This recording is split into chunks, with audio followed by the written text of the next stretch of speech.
PGI के एक वरिष्ठ डॉक्टर ने कोविड-19 मरीजों में रेमडेसिविर के गैर जरूरी इस्तेमाल को लेकर चेतावनी दी है। ये गुर्दे का काम खराब कर सकती है और अनियमित दिल की धड़कन की वजह बन सकती है। कोविड-19 के इलाज में इस्तेमाल होने वाली एंटीवायरल दवा रेमडेसिविर की मांग भारत में कोविड-19 के मामलों में तेजी के बीच बढ़ गई है। अचानक से बड़ी मांग को पूरा करने के लिए केंद्र सरकार ने रेमडेसिविर के स्थानीय निर्माताओं को समर्थन बढ़ा दिया है। वर्तमान 38 लाख शीशी प्रति महीने की उत्पादन क्षमता को बढ़ाकर 74 लाख शीशी प्रति महीने करने का लक्ष्य रखा गया है। उसी के साथ 20 अतिरिक्त निर्माण केंद्र की मंजूरी दी गई है। रेमडेसिविर पर विशेषज्ञों की राय है कि कोविड-19 के उन मरीजों के लिए है जो अस्पताल के अंदर ऑक्सीजन सपोर्ट पर मध्यम रूप से बीमार हैं।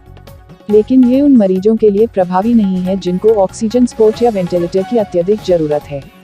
महाराष्ट्र में विरार के कोविड अस्पताल में आग लगने से 13 मरीजों की मौत हो गई है। आग के पीछे का कारण एसी में हुए शॉर्ट सर्किट को बताया जा रहा है। घटना सुबह करीब 3 बजे की है। फिलहाल कई मरीजों को दूसरी जगह शिफ्ट कर दिया गया है। जिन 13 मरीजों की मौत हुई है वे सब कोरोना संक्रमित मरीज थे। डॉक्टरों को भगवान का दर्जा दिया गया है और इस विपत्ति के समय पर हर स्वास्थ्य कर्मी भगवान से कम नहीं, लेकिन लखनऊ का पीजीआई कोविड सेंटर दैत्यों का केंद्र बना हुआ है। कोरोना की इस महामारी में जहां हर तरफ हाहाकार मचा है, पीजीआई के कुछ डॉक्टर्स और यहां से जुड़े कुछ स्टाफ ने इस महामारी के समय को पैसे में बुनाने की लूट मचा रखी है। यहां पर मरीजों के साथ लूट खसोट जमकर हो रही और मानवता नाम की कोई चीज ही नहीं रह गई। यहां पर आने वाले मरीजों को बेड से लेकर ऑक्सीजन और वेंटिलेटर सिर्फ मोटी रकम लेकर ही मिल सकता है। आम मरीज के लिए किसी तरह की कोई सुविधा नहीं, और अगर कुछ है भी तो वो सिर्फ पैसे के बल पर है या फिर जो भी वीआईपी है उसके लिए। यहाँ तक दवाइयों का स्टॉक होने के बावजूद दवाइयों की जमकर कालाबाजारी हो रही है। रेमडेसिविर इंजेक्शन और कुछ दवाओं की कालाबाजारी में पीजीआई कोविड सेंटर के कुछ डॉक्टर और कर्मचारी शामिल होकर पैसा कमाने में लगे हैं। सूत्रों के हवाले से पता चला है कि जिले के कालाबाजारियों के तार पीजीआई कोविड सेंटर के स्टाफ और कुछ और लोगों से भी जुड़े हैं जो पीजीआई की दवाओं को बाजार में महंगे दामों पर बेचते हैं। ऐसे लोगों की ऊपर तक पहुंच होने के कारण यहाँ के डायरेक्टर तक आंखें मूंद कर बैठे हैं, बजाय ऐसे लोगों का पर्दाफाश करके और उनको दंडित करने के। अविरल टाइम्स द्वारा अपने विशेष सूत्रों के माध्यम से और भी कारगुजारियां एकत्र की जा रही है, गतिविधियों पर नजर रखी जा रही है। कोरोना वायरस का भारत पर सबसे बड़ा अटैक। देश में 24 घंटों के दौरान 3.32 लाख से अधिक कोरोना के नए मामले दर्ज किए गए हैं। किसी भी देश में एक दिन में संक्रमण के इतने ज्यादा मामले आने का यह नया रिकॉर्ड है। इन नए मामलों के साथ देश में अब तक कोरोना से 1,62,57,164 लोग संक्रमित हो चुके हैं। वहीं 1,36,41,572 लोग ठीक भी हो चुके हैं। फिलहाल देश में कोरोना के 24.21 लाख से अधिक सक्रिय मामले हैं। भारत में कोरोना की दूसरी लहर में कोरोना पॉजिटिव केस की संख्या बड़ी तेजी से बढ़ रही है। कोरोना संक्रमण की चेन तोड़ने के लिए राज्य सरकारें लॉकडाउन, नाइट या वीकेंड कर्फ्यू जैसे प्रयास कर रही है, लेकिन हालात बेकाबू होते जा रहे हैं। लेकिन अब एक चिंता बढ़ाने की बात सामने आई है। विशेषज्ञों के अनुसार मई माह के 11 से 15 तारीख के बीच भारत में कोरोना संक्रमितों की संख्या वर्तमान समय से कई गुना बढ़ सकती है। वैज्ञानिकों ने अनुमान लगाते हुए संभावना जताई है कि 11 से 15 मई के बीच कोरोना संक्रमितों की संख्या 33 से 35 लाख तक पहुंच सकती है। इस दौरान कोरोना के नए केस का सर्वाधिक रिकॉर्ड दर्ज हो सकता है, लेकिन विशेषज्ञों ने ये भी राहत भरी बात बताई है कि इसके बाद तेजी से कोरोना केसों में गिरावट आएगी। कोरोना संक्रमण ने जहां लोगों की जान सांसत में डाले है, वहीं तमाम लोग जरूरी दवाओं की जमाखोरी और कालाबाजारी कर चांदी काट रहे हैं। कोरोना के इलाज में सहायक इंजेक्शन रेमडेसिविर की तरह फेबीफ्लू टैबलेट भी महंगे दाम पर बेची जा रही है। 400 mg के 10 गोली वाले फेबीफ्लू टैबलेट की वास्तविक कीमत 1,220 रुपये, लेकिन इसे 2 से 3,000 रुपये में बेचा जा रहा है। मेडिकल स्टोर पर अगर कोई शख्स इस टैबलेट को खरीदने के लिए पहुंचता है तो पहले उससे कहा जाता है कि यह अभी उपलब्ध नहीं है। जब तीमारदार किसी और जगह पर मिलने की जानकारी चाहता है तो उसे बताया जाता है कि वह मंगवा सकते हैं, लेकिन उसके लिए 2 से 3 गुना तक का मूल्य चुकाना पड़ेगा। मजबूरी में व्यक्ति टैबलेट मुमांगी कीमत देकर खरीदता है। हैरत की बात यह है कि पुलिस और औषधि विभाग से जुड़े अधिकारी इस मामले में पूरी तरह से खामोश हैं और दवा व इंजेक्शन की कालाबाजारी से अनजान हैं।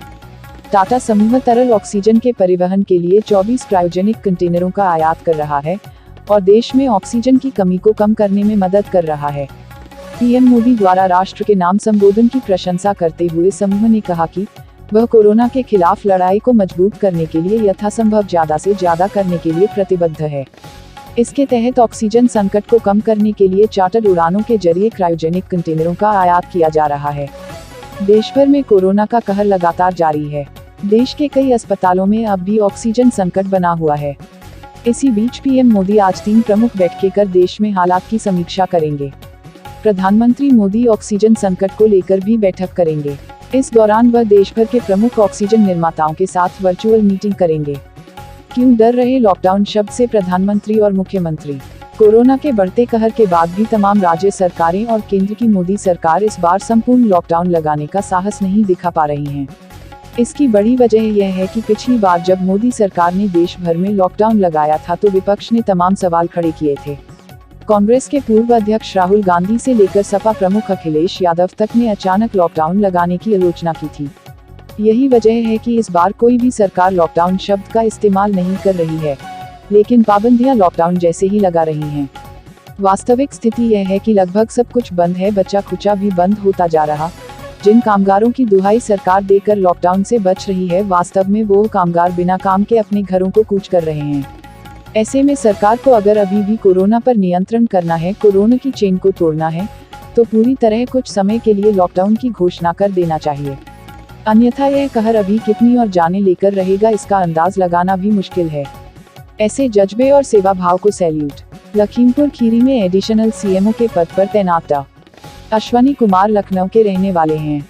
उनकी सगी भाभी 59 साल की उषा रानी की लखनऊ में कोरोना संक्रमण के चलते बुधवार को मौत हो गई। इसके साथ ही उनके बड़े भाई और भतीजा भी संक्रमण का शिकार है। वह अपनी ड्यूटी कर रहे थे, तभी उनके पास यह सूचना आई। डॉक्टर अश्वनी की आंखें कुछ देर के लिए भीग गईं। इसके बाद उन्होंने खुद को संभाला और काम में लग गए।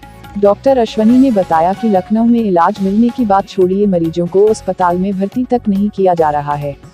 जिला अस्पताल में तमाम डॉक्टर कोविड पॉजिटिव हैं। उनके अन्य साथी एडिशनल सीएमओ भी संक्रमित हो गए हैं। ऐसी दशा में वह घर नहीं बैठ सकते। लखनऊ में भले ही संक्रमण दर बढ़ गई हो, लेकिन घबराए नहीं। पिछले साल सितंबर की अपेक्षा अब भी राजधानी में मृत्यु दर कम है। इतना ही नहीं, पूरे प्रदेश की अपेक्षा लखनऊ में होने वाली मौत का ग्राफ 0.06% अधिक है। चिकित्सा विशेषज्ञों का कहना है कि राजधानी में होने वाली मौतों में आसपास के जिलों के मरीज भी शामिल हैं। ऐसे में मौत के आंकड़ों से घबराने के बजाय संक्रमण दर कम करने पर जोर देना होगा और इसके लिए जिम्मेदार होकर पूरी सावधानी बरतें। नियमों का बहुत कड़ाई से पालन करना होगा। बिना किसी खास वजह के घर से बाहर न निकलें। यदि बाहर निकलना बहुत ही ज्यादा जरूरी है तो मास्क को अच्छी तरह लगाकर ही निकले। उत्तर प्रदेश के कुशीनगर के चौकी इंचार्ज को मास्क चेकिंग के दौरान थप्पड़ मारकर भागने वाला युवक अवैध शराब का कारोबारी निकला। वह घर पर अंग्रेजी शराब व बीयर स्टोकर कार से बिहार में तस्करी करता था। इस धंधे में उसका पिता भी सहयोगी था। पुलिस ने युवक व उसके पिता को गिरफ्तार कर लिया है। उसके घर से 865 बोतल अंग्रेजी शराब व बियर के अलावा कार भी बरामद की गई है। अमेरिका के फूड एंड ड्रग एडमिनिस्ट्रेशन की निरीक्षण रिपोर्ट में जॉनसन एंड जॉनसन की कोरोना वायरस वैक्सीन को लेकर चौंकाने वाला खुलासा हुआ है। निरीक्षण करने पर पाया गया है कि वैक्सीन को खराब स्थिति में रखे जाने के कारण इसकी 1.5 करोड़ डोज बर्बाद हो गई हैं। इमेजेंट बायोसोल्यूशंस द्वारा संचालित बाल्टीमोर प्लांट में वैक्सीन को गंदगी के बीच रखा गया था। FDA ने कहा कि प्लांट ने स्वच्छता से वैक्सीन को नहीं रखा। प्लांट की दीवारों का रंग उतर रहा था और उसकी पपड़ी जमीन पर भी पड़ी हुई पाई गई है। IPL 2021 के मौजूदा सीजन में रॉयल चैलेंजर्स बेंगलोर ने रफ्तार पकड़ी हुई है। टीम ने एक मुकाबले में राजस्थान रॉयल्स को 10 विकेट से हराया।